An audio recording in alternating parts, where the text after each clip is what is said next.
Mesdames et messieurs, bonsoir et merci d'être au rendez-vous de cette session d'information sur Canal 3 Bénin. Au sommaire de ce journal, améliorer et réformer le système pénitentiaire en République du Bénin, c'est l'une des priorités du gouvernement du président Patrice Talon.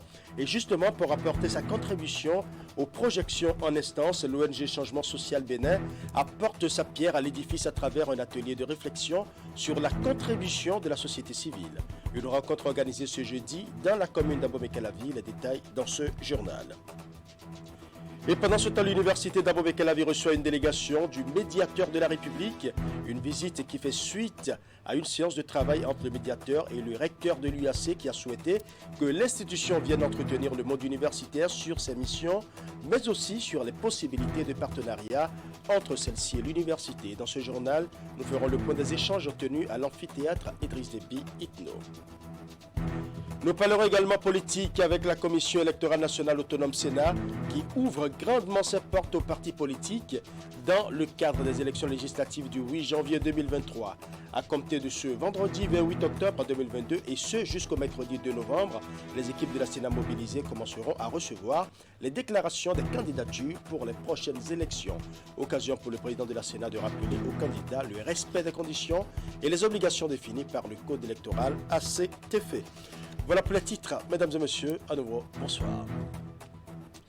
Le gouvernement béninois envisage de réformer le système pénitentiaire. Le projet suit son cours et justement pour apporter sa contribution aux projections du gouvernement, l'ONG Changement Social Bénin a organisé ce jeudi à son siège dans la commune d'Abomey-Calavi un atelier de réflexion sur la contribution de la société civile. Les détails dans ce reportage signé Assemo Kayansiawa.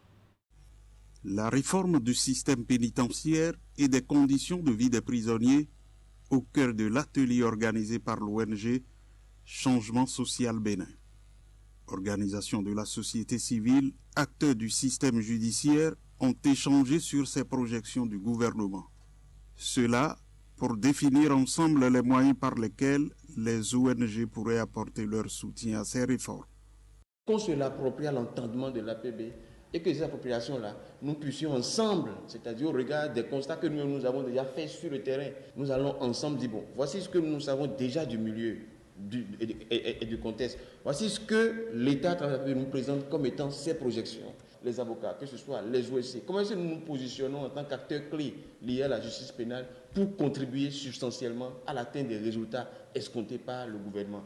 Ce n'est que dans cette ambiance-là que nous pourrions en fait nous faire un suivi dans la durée, à court, à moyen et à long terme. C'est dans cet esprit que le programme de justice pénale, dans le cadre de l'appui de Osiwa, a souhaité que nous ayons en fait cette activité. Dans le cadre de la réforme, il est prévu la création d'un corps d'agents pénitentiaires spécialisés et d'un centre de formation, la mise en place d'une inspection générale des établissements pénitentiaires pour la lutte contre la corruption et l'arbitrage en milieu carcéral.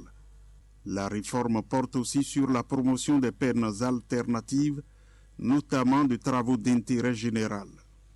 Le directeur général de l'Agence du système pénitentiaire est revenu sur l'impact de la réforme.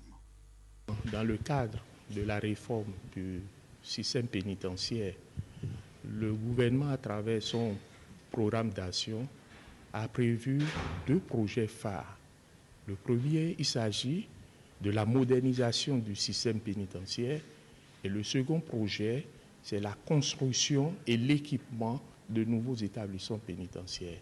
Je pense qu'à travers ces 2 projets du gouvernement, nous allons donner un visage nouveau à nos établissements pénitentiaires et les conditions de vie et de détention des détenus seront améliorées. La promotion de programmes systématiques de réinsertion au profit des prisonniers fait partie de la réforme qui envisage l'exécution de travaux rémunérés par les personnes incarcérées. Il va s'agir aussi de renforcer le cadre institutionnel et organisationnel du système pénitentiaire, d'améliorer les conditions de détention dans les maisons d'arrêt conformément aux standards internationaux. L'ONG Changement Social Bénin y œuvre tous les jours. Et pendant ce temps, le cadre de concertation des acteurs non étatiques de l'eau et de l'assainissement vulgarise les dispositions de la loi sur l'hygiène publique. Elle a organisé à cet effet un café Media Wash avec les professionnels des médias en collaboration avec le réseau des acteurs des médias pour l'eau, l'environnement et le climat. Les échanges autour des innovations de cette norme pour préserver la santé des populations ont eu lieu à Cotonou ce mercredi. William Cliquant pour les détails. Sur les décombres de 2 anciens textes, la loi sur l'hygiène publique est née de divers plaidoyers dont ils ont eu l'initiative. C'est à juste titre donc que le cadre de concertation des acteurs non étatiques de l'eau et de l'assainissement CANEA et le réseau des acteurs des médias pour l'eau, l'environnement et le climat RAMEC s'en approprient le contenu. L'objectif général de cette campagne est de susciter l'accélération de la prise de décrets d'application auxquels renvoie la nouvelle loi, ainsi que sa vulgarisation. Et de manière spécifique, il s'agira de contribuer à rappeler l'importance de rendre applicable la loi, d'encourager les ministères sectoriels à accélérer le processus de relecture et ou d'élaboration des décrets, arrêtés et circulaires. Nous, déjà, à notre niveau, on ne va pas baisser les bras, on va continuer à les sonner, on va continuer à sensibiliser, on va continuer à faire des reportages, des articles dans nos différentes rédactions, toujours pour amener les populations à comprendre que l'hygiène est après tout la chose qu'on doit porter haut pour que la santé et des enfants et de nous, parents, que c'est la chose la mieux partagée aujourd'hui. De la part de responsabilité du citoyen contrevenant à celle de l'État, en passant par les collectivités territoriales, les obligations de chaque acteur de l'espace public ont été évoquées au cours des communications. Les discussions se sont aussi appesanties sur les sanctions encourues pour entrave à la loi sur l'hygiène publique en République du Bénin, des amendes à la peine privative de liberté. Donc nous avons des dispositions qui responsabilisent le citoyen, comme par exemple l'interdiction d'uriner ou de déféquer donc, sur les voies et places publiques. Nous avons aussi l'interdiction de rejeter au niveau des voies publiques et sur les places publiques des eaux usées. Donc il y a un certain nombre de dispositions qui responsabilisent le citoyen, mais également des dispositions qui responsabilisent donc, les collectivités territoriales. C'est une avancée en matière donc, de cadre juridique donc, qui favorise donc, la promotion de l'hygiène publique. Ce sont les innovations qui constituent les ajouts, n'est-ce pas, à l'ancien code de l'hygiène que moi j'ai apporté. Et en plus, j'ai mis l'accent sur la responsabilisation des collectivités territoriales. Les professionnels des médias ayant participé à ces échanges vont poursuivre leurs actions dans le sens de maintenir la veille pour un respect des dispositions de cette loi au profit de la santé de tous. Parlons à présent de la commission thématique eau, assainissement et infrastructure de l'Association nationale des communes du Bénin qui est en session de 2 jours. Les assises ont réuni à Cotonou plusieurs compétences de la fêtière des communes du Bénin. Les travaux se déroulent autour des axes stratégiques permettant aux collectivités locales de soutenir le gouvernement en matière d'entretien des grandes structures pour leur pérennité. Nous allons suivre. Après Abomey il y a quelques jours, la commission thématique eau, assainissement et infrastructure de l'Association nationale des communes du Bénin tient à Cotonou sa 2e session au titre de l'année 2022. Les assises de ce jeudi se penchent sur le volet infrastructure à travers l'engagement des collectivités décentralisées à accompagner le gouvernement dans la dynamique en cours depuis 2016 avec la réalisation de grandes infrastructures. S'il est vrai que la raison des collectivités territoriales que nous sommes est de fournir à nos populations un service local de qualité, il est davantage indiscutable que sans des infrastructures bien entretenues et fonctionnelles, aucun service n'est possible. Les infrastructures existantes sur nos territoires constituent un tremplin pour nous d'atteindre notre but ultime qui est de fournir des services publics de base de qualité à nos mandants. Malheureusement, la question de leur entretien est souvent négligée. Lorsque les citoyens se tournent vers les populations, les pouvoirs publics pour obtenir des infrastructures, des services et des protections fiables, leur premier point de contact est l'administration du village, de l'arrondissement de la commune que nous représentons. Accompagner les collectivités territoriales pour une meilleure gestion des infrastructures est donc une nécessité et un gage de durabilité des investissements consentis. La gestion des infrastructures par les collectivités locales à l'heure des réformes, c'est le thème de cette deuxième session. Une thématique qui fera objet de réflexion durant les travaux avec des objectifs bien précis. De façon spécifique, il s'agira pour nous au cours des 2 jours que nous passerons ici de faire le point de nos connaissances et de nos pratiques en matière de gestion des infrastructures et d'amorcer le renforcement de nos capacités sur l'élaboration du plan stratégique de gestion d'actifs infrastructurels au niveau local. Je suis convaincu que ces objectifs seront efficacement atteints au regard des différentes compétences et profils présents. Les travaux ouverts ce jeudi 27 octobre 2022 par le maire de Pereret, président de la commission thématique eau, assainissement et infrastructure de l'Association nationale des communes du Bénin, prennent fin ce vendredi. Après les 6 premiers arrondissements de la ville de Cotonou, le préfet du département du Littoral était ce mercredi à Agla dans le 13e arrondissement. C'est la deuxième étape de sa tournée statutaire annuelle dans la commune qui a réuni les populations du 7e au 13e arrondissement de la commune. La rencontre avec les administrés a permis d'échanger avec eux et de recueillir leurs différentes préoccupations et doléances. La séance s'est déroulée à la Maison des Jeunes d'Agla. Oulia Sanoussi pour les détails. La Maison du Peuple d'Agla, dans le 13e arrondissement de Cotonou, accueille le préfet du Littoral pour la deuxième étape de sa tournée statutaire annuelle dans la commune. Face à l'autorité, les populations du 7e au 13e arrondissement de Cotonou. Occasion pour les jeunes, femmes, élus communaux et locaux, sages d'exposer les nombreuses difficultés auxquelles ils sont confrontés dans leurs différentes localités. Délabrement très avancé des salles de classe, dégradation poussée des voies d'accès, manque d'équipements médicaux dans les centres de santé, les problèmes d'énergie électrique et de sécurité. Les voies d'accès à nos différents centres sociaux communautaires, nos écoles, nos grandes pénétrantes sont presque impraticables. Nous faisons ce que nous pouvons, mais l'État central doit pouvoir nous accompagner parce qu'il y a des problèmes élémentaires, des petits problèmes que les chefs d'arrondissement que nous sommes, nous essayons de trouver des accords de solution. Par contre, il y a d'autres qui dépassent notre compétence. Il y a d'autres qui demandent des investissements lourds. Je voudrais vous rassurer de la disponibilité de la mairie depuis la réforme structurelle que beaucoup de choses vont changer. Vos doléances sont en train d'être traitées.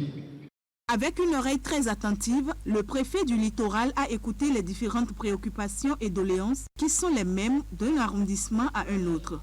Prenant la parole et dans un langage franc, il a salué la participation active des citoyens de la ville à cette séance. Ça a été une rencontre de vérité puisque les gens se sont vidés. Ils ont formulé leurs doléances qui sont les mêmes partout, tout en reconnaissant ce qui se fait. Donc au-delà de la formalité de cette tournée statutaire, j'ai saisi l'occasion pour échanger cœur à cœur avec mes administrés, dont le moral est bon, pour les rassurer de ce que tout a été pris en compte par le programme d'action du gouvernement, qui n'a plus à faire ses preuves puisque nous avons déjà déroulé une première phase, donc on est dans une deuxième phase. Une phase donc forcément accélérée, dont la vocation est la prise en compte de leurs préoccupations et la solution certaine pour toutes ces préoccupations dans la durée. À court terme, je crois que j'ai été entendu en tenant compte de leur assiduité, du fait qu'ils soient restés jusqu'au bout et du fait que nous ayons encore des sourires à la sortie de ce long périple. Satisfaction donc pour le préfet du Littoral qui invite par ailleurs les uns et les autres à la culture de l'amour, ce qui concourt au développement. Justement, d'aimer le Bénin, d'aimer Cotonou, de rester unis derrière la gouvernance de Patrice Talon et de lui laisser les quelques années qu'il reste pour consolider notre démocratie et transformer l'économie de notre pays, revoir les habitudes, et ils perçoivent déjà les fruits. On verra dans quelques 2 ou 3 années ce dont augurera les 10 prochaines années. Cette deuxième étape de la tournée statutaire annuelle du préfet du littoral est l'avant-dernière d'une série qui a démarré lundi dernier par les 6 premiers arrondissements de Cotonou. La prochaine et dernière étape, prévue pour le 2 novembre prochain à la mairie de Cotonou, réunira autour du préfet les élus communaux. D'un préfet à un autre, nous allons à présent dans le département du Mono avec l'autorité territoriale qui vient de boucler sa tournée statutaire entamée depuis le 17 octobre dernier dans les communes relevant de sa juridiction administrative. Comme vous allez le constater sur ces images, le clap de fin, c'était ce mardi dans la commune de Lokossa. À l'instar des 5 premières communes visitées, il était question de constater l'état de la mise en œuvre des réformes du secteur de la décentralisation avec l'installation des nouveaux organes exécutifs. Ici, le constat est rassurant, surtout par rapport à la mobilisation des ressources propres à la commune. Nous allons suivre un extrait du secrétaire exécutif de la commune. Il est suivi du préfet du département. Situation des recettes non fiscales et les recettes fiscales. Lorsque je prends les recettes non fiscales, nous sommes passés à 74 348 139. Donc avec un écart de 62 490 339, soit un taux d'accroissement de 527%. Nous avons engrangé des ressources pour ce qui concerne les recettes fiscales à hauteur de 161 227 966, ce qui nous a permis d'avoir un taux d'accroissement de 502%. Je voudrais ici féliciter d'abord le conseil communal de Lokossa, parce que c'est ça. Nous avons ici la preuve que non seulement il y a une adhésion à cette réforme, mais une implication effective, une cohabitation pacifique, une collaboration qui donne au secrétaire exécutif un terreau fertile à atteindre des objectifs qui nous sont liés. Je voudrais donc trêve de dialogue, puisque tout est clair et que les efforts parlent d'eux-mêmes. Quand on quitte 32 millions pour 192 millions, on ne peut vous féliciter et vous encourager à en faire davantage. Et juste après cette dernière étape de sa tournée statutaire dans les communes relevant de sa juridiction administrative, le préfet du Mono a donné une conférence de presse dans les locaux de la préfecture de Lokossa, une occasion saisie par Bienvenu Milorin pour faire le bilan de ce périple qu'il a mené dans les 6 communes du département. Voici le compte rendu de cette sortie médiatique avec Narcisse Alossé. Dans son intervention liminaire, le préfet du Mono dit avoir fait un constat mitigé à l'issue de sa tournée dans les communes qui relèvent de sa juridiction administrative. Constat relatif au point phare inscrit à l'ordre du jour de cet exercice statutaire, à savoir la mobilisation des ressources au niveau des communes. La commune de Bopa, que pour ce qui concerne les tâches de publicité, avant l'installation du secrétaire exécutif, la mairie n'a pu engranger que la maudite somme de 5 140 francs.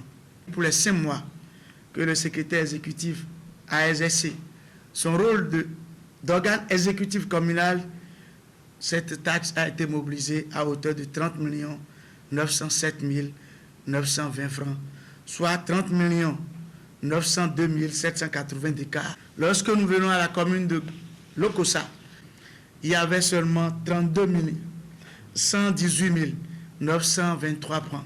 Aujourd'hui, nous sommes à 193 346 889 francs CFA, ce qui nous donne un écart de 161 227 966 mobilisés en 5 mois actifs. Lorsque nous prenons la commune de Comé, de façon globale, pour 32 670 170 francs mobilisés au cours des 4 premiers mois, nous sommes à 79 232 609 francs mobilisés au cours des 5 mois. Donc pour ces 3 communes, vous notez de façon considérable que de grands efforts ont été faits. Bopa, Comé et Lokossa sont donc les bons élèves dans la mise en œuvre des réformes du secteur de la décentralisation. À l'opposé, poursuit le principal orateur du jour, il y a les communes d'Atiémé, de Huyogui, où la machine à mobiliser les ressources est encore grippée. Lorsque vous prenez les produits des inhumations et des concessions, alors qu'il y avait 200 000 francs collectés au 30 avril, rien n'a été mobilisé pendant les 5 mois d'installation du secrétaire exécutif.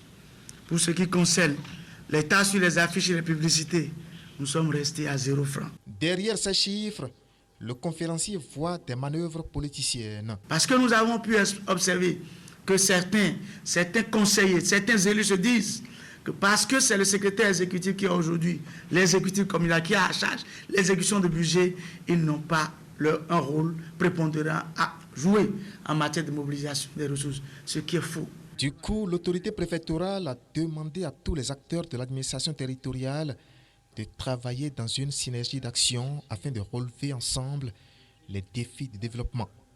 Outre la mobilisation des ressources, bien d'autres sujets ont été débattus au cours de cette tournée statutaire. Il s'agit notamment de la sécurité et de la coproduction de la protection civile. Autre volet de l'actualité nationale, après la cérémonie de présentation du bilan de l'an 1 d'exercice du conseil rectoral de l'université d'Abomey-Calavi qui s'est déroulée ce jeudi, le recteur Félicien Avlessi a accueilli une délégation du médiateur de la République. Une visite qui fait suite à une séance de travail entre le médiateur et le recteur de l'UAC, qui a d'ailleurs souhaité que l'institution vienne entretenir le monde universitaire sur ses missions, mais aussi sur les possibilités de partenariat entre celle-ci et l'université. La séance d'échange a eu lieu à l'amphithéâtre Idriss Déby Itno. Ouliat Sanoussi pour les détails. Le rôle du médiateur de la République. C'est à cette présentation qu'ont eu droit les acteurs de l'université d'Abomey-Calavi, ici dans l'amphi Idriss Déby Itno. La séance d'échange permet aux représentants du médiateur de la République de faire connaître l'institution qui est d'une importance capitale dans la vie des citoyens béninois. Le principal défi du médiateur de la République est de permettre une meilleure appropriation par nos concitoyens des modes alternatifs de règlement des différends. Parce que lorsque nous avons des difficultés, nous avons souvent tendance à aller tout de suite vers les commissariats, vers les tribunaux, vers le juge pour tout dire. Or, la justice tranche les différends en donnant raison aux uns contre les autres. Au niveau du médiateur, notre démarche n'est pas de donner raison à quelqu'un contre l'autre, mais de trouver une solution équitable qui satisfasse les deux parties. Cela nous a paru être une belle occasion de mieux faire connaître l'institution au monde universitaire, puisque le médiateur s'adresse à tous les citoyens et par la même occasion aborder avec l'université, avec les responsables de l'université, les différentes pistes de partenariat possibles. La présence d'une délégation du médiateur de la République est une opportunité pour le monde universitaire, puisqu'au-delà de la présentation des missions qui lui sont dévolues, c'est le début d'un partenariat gagnant-gagnant entre les deux parties. Nous ignorons aujourd'hui la place de la recherche scientifique dans les processus de développement. Alors le médiateur de la République a voulu que l'institution soit connue du monde scientifique pour pouvoir solliciter son accompagnement pour atteindre les résultats qui sont les siens.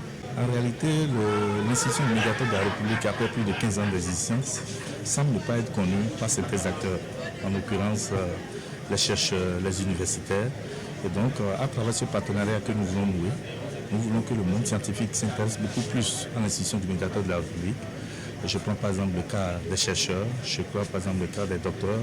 Il faut que les recherches, les travaux scientifiques puissent porter désormais sur l'institution médiateur de la République et qu'ensemble on essaie de voir quel est le partenariat qu'il faut mettre en place pour que l'institution soit connue et que la population puisse beaucoup plus s'intéresser au médiateur de la République.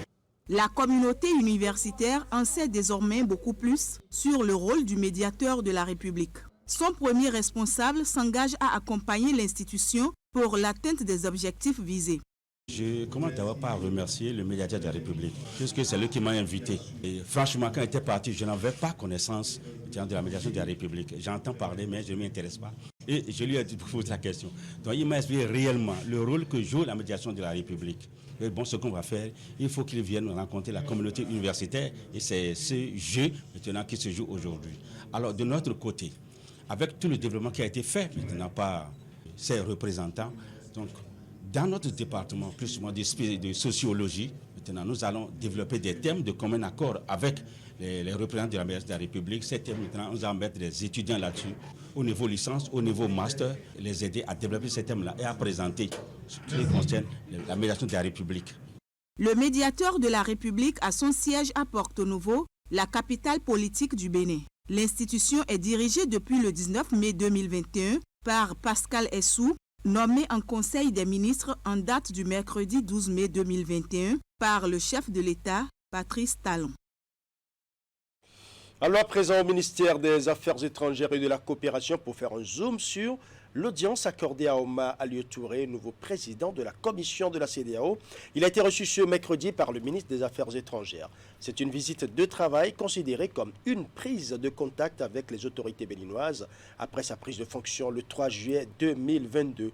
Les deux personnalités se sont confiées à la presse au terme de leurs échanges. Nous allons suivre.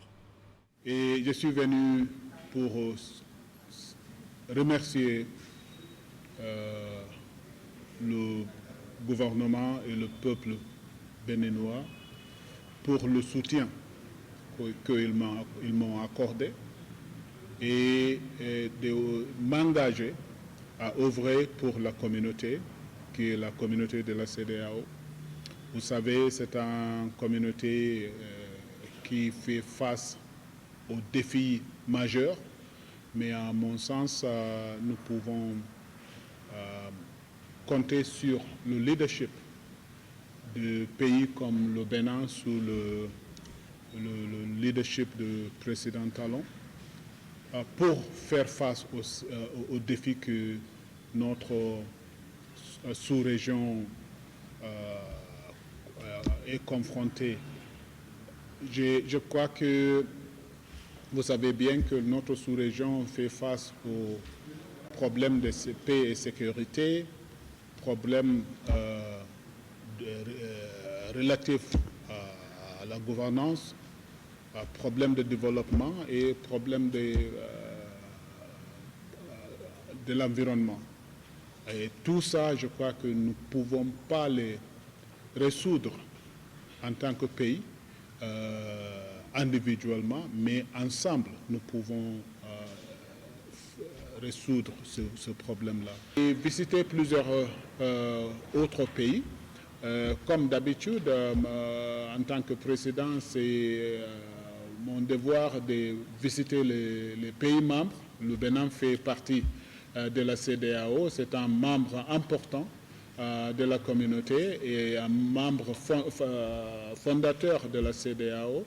Et c'est normal qu'un président qui vient d'arriver visite le pays. Au cours de l'entretien que nous avons eu, je l'ai félicité bien entendu, et pour répondre de manière très précise à votre question, quelles sont mes attentes? Mes attentes sont celles des chefs d'État qui ont porté leur confiance sur Dr Touré. Les attentes des États, et cela est très clair, c'est de faire en sorte que l'administration que va gérer le Dr Touré soit une administration qui parachève, qui conduise à bon port la réforme institutionnelle que traverse l'organisation. Donc nos attentes sont celles-là, porter la CEDEAO, faire de la CEDEAO une organisation des peuples et faire de la CEDEAO cette famille de l'intégration effective qui nous permet de gérer les crises auxquelles nous sommes confrontés dans notre région. Allons dans le département du Mono pour parler d'une innovation qui vaut un clin d'œil. Des mets traditionnellement connus dans la région et qui sont en voie de disparition du fait de la modernisation sont en train d'être restaurés pour être valorisés. L'initiative de la direction départementale de la culture, du tourisme et des arts du Monokoufo, et ceci a pris la forme d'un salon départemental organisé du 20 au 23 octobre à Grand Popo. Retour sur les temps forts de l'événement avec Narcisse Alossé. Sur cette place qui accueille chaque année les festivités de la fête de Novitja, se dressent des stands dont les tenanciers proposent à tout visiteur des produits peu communs. Il s'agit des mets traditionnellement identitaires au département du Mono, mais qui sont en disparition de nos jours. La direction départementale Monokofo de la culture, du tourisme et des arts a décidé de les restaurer pour les valoriser dans un élan de promotion de la destination Bénin. Vous savez, La destination Bénin, ce n'est pas que les sites touristiques et culturels, c'est également nos assiettes, c'est également nos mets. Or, le département du Mono regorge d'une potentialité énorme des mets identitaires. Alors, ces mets, nous devons les sauvegarder, nous devons les valoriser. Et pour le faire, une plateforme d'une rare élégance. Un salon départemental dont le contenu va au-delà du très populaire Ablo et du légendaire Dacoin pour des mets peu connus comme le Tombla qui vient de la commune de Khoyobé. C'est fait à base de manioc. Et puis, on maille ça avec la sauce de gombo et cran-cran et de poisson, crin avec des poissons. À côté, la sauce légumes faite avec les feuilles de manioc, inventée à Tiémé, le tchaba venu de Commun, le ganivet de l'Okosa, des beignets faits à base de plusieurs cultures de la région et bien d'autres combinaisons culinaires propres au Mono. Même le président de la conférence administrative départementale ne s'est pas empêché le détour. Avec grande satisfaction, nous avons vu de façon authentique certains mets de chaque commune du département de Mono qui sont remis au goût du jour pour nous montrer combien le patrimoine culinaire est diversifié et varié dans le département. Donc moi-même j'ai pu découvrir de nouveaux mets que je n'ai jamais connus, de haut de ma petite expérience de vie. Et donc je crois que des initiatives comme ça sont à saluer. Et déjà, la balle a été saisie au bon par des promoteurs hôteliers qui entendent collecter les recettes auprès des bonnes dames pour reproduire ces mets traditionnels dans leur établissement. Je vous dis désormais, quand vous serez dans nos restaurants pour vos séminaires, vous allez manger ces mets-là. Ici, dans le Mono, la direction départementale en charge du tourisme amorce ainsi la révolution pour la résurrection du riche patrimoine culinaire. 3 jours de manifestations qui, désormais, seront réédités chaque année et de façon tournante à la faveur de ce salon de la gastronomie. Nous allons refermer ce journal avec l'actualité politique. La Commission électorale nationale autonome ouvre grandement ses portes aux partis politiques dans le cadre des élections législatives du 8 janvier 2023. À compter de ce vendredi 28 octobre 2022 et ce jusqu'au mercredi 2 novembre, les équipes de la Sénat mobilisées commenceront à recevoir les déclarations des candidatures pour les prochaines élections. Cette importante phase du processus électoral a été lancée ce jeudi 27 octobre par le président de la Commission électorale nationale autonome, Sakalafia, qui n'a pas manqué de rappeler aux candidats le respect des conditions et les obligations définies par le code électoral à cet effet. Je vous propose de suivre un extrait de sa déclaration. C'est une étape importante de cette élection des membres de l'Assemblée nationale qui aura lieu le 8 janvier 2023. À la veille de cet événement, je voudrais rappeler à l'attention des partis politiques et des candidats que le Code électoral, en ses articles 38 à 43, distingue les pièces à fournir par les partis politiques d'une part et celles à la charge de leurs candidats, titulaires et suppléants d'autre part, pour la constitution de leur dossier. Mesdames et messieurs les responsables et membres des partis politiques, c'est le lieu de rappeler que la Sénat, avec l'appui de ses partenaires techniques et financiers, a rendu disponible une plateforme numérique depuis le mercredi 19 octobre 2022 qui met à la disposition des partis politiques et des candidats une solution numérique. Mesdames et messieurs les responsables et membres des partis politiques, il convient de rappeler que les partis politiques doivent présenter distinctement une liste de 85 candidats titulaires et 85 suppléants au titre de l'attribution ordinaire des sièges du Parlement, puis une liste de 24 candidates titulaires et suppléantes au titre des sièges exclusivement réservés aux femmes, soit un total de 109 candidats titulaires et d'autant de suppléants attendus de chaque parti candidat aux prochaines consultations électorales. Il est important de préciser que les articles 41 et 174 du Code électoral n'autorisent de changement de candidat seulement qu'en cas de décès ou d'une même candidature sur plusieurs listes.